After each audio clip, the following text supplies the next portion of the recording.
What is up, everyone? Little Bat here, and today I want to present my Hunter one-handed sword build for the world map. With this setup, it'll allow you to spam the one-handed sword combo Rogetsu, which will hit multiple times, especially if you are using the command ability Barrage. It's really going to help stack up the damage, and this build is a health build. This is not a break build whatsoever. Any boss that you come across, you just be able to spam them down, spam them down. I will go ahead and give a little bit of a warning though, since you are maining the hunter, you're going to want that buff duration also on his gear. But you're going up and down my gear here in a little bit, you're going to see that I still unfortunately have a lot of stuff for like katana damage and everything like that. That still needs to all be replaced with more improved effect analyzed and the buff duration for it, especially when you're running the higher ranks like this. Unfortunately, it's all going to last pretty much through each phase of a boss, which still works out pretty well, but you're going to want that extended. So going through my Fendis here, you can see that I am stacking. I really wanted the 600 Samurai, but since I got that shield, it helps me get up a little bit. Go ahead and get that 800%. That way I'm getting additional strength and agility, since that's the two primary stats that you're going to be pushing. I've got the 600 Void Knight here for the haste and for the 250 Void Rune for the MP return. I'm running the 600 Hunter because it's giving me a little bit more strength and agility. However, you can take that down with the master points, but you really want that 400 for the MP circulation. I'm running the Knight at 400, so I'm invincible during Lightbringer. The 400 Death Knight for the near death damage. The 250 Monk, that way I can capitalize on the parry ability, that way it's extending my buffs that I'm getting from the Samurai. And the 250 Assassin for that additional stat bonus, since Rogutsuku is agility based. It's going to help push that damage up a little bit more.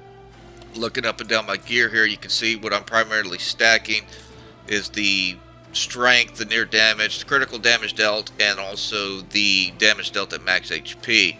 I've got a couple pieces with improved effect analyze, and like you can see there on the pants, unfortunately I still had stuff for katana. Like I said, that's going to go towards buff duration for the analyze ability.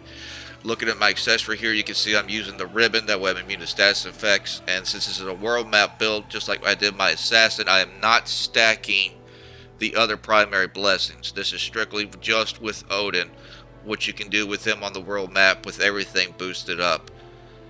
Of course, if I was to go into the Rift and everything like that, or if you're at the 200s, you can go ahead and stack on that Ifrit, that Shiva, the Alexander. Of course, I would highly recommend, since it is using the Samurai. That way you're getting that debuff on them for reduced stats. That way you can just do more damage. Unfortunately, the Hunter does not get a sword combo bonus in any of the slots, so it doesn't matter. You can just swing the sword one time and go ahead and let Rogetsu go. You don't have to worry about, getting to your second or third combination ability with him. Like I said before, my command abilities, I'm using that Barrage, since Rogetsu hits so many times, Barrage, and since I'm stacking so much agility, you can really take advantage of it. The Mighty Strikes, that way I'm hitting their weakness, and the Lunatic to help that animation speed out, since I don't have the Dragoon on there for the Lightbringer speed. If I did, I'd probably replace it out with something else for a little bit more DPS, but I want to have that fast spam going. Going to my master points, you can see I'm stacking up that strength and agility. Like I said, I've got the master point set up where I'm getting that 600, but you can probably take it down to that 400 and you'll be okay. And also, you are going to want some points in that critical MP recovery. Even with the MP circulation 400, if you got that MP all the way up, set up onto max on the trials, if that Rogetsu misses, or if a lot of those shots miss, it's going to just start wearing down your MP. For right here, you can see I'm doing an example of just a typical dungeon run and letting that 99 stack get up. I love the Hunter as a sub job, especially like on my swordsman and stuff like that, because every time I kill something, all my buffs always get refreshed.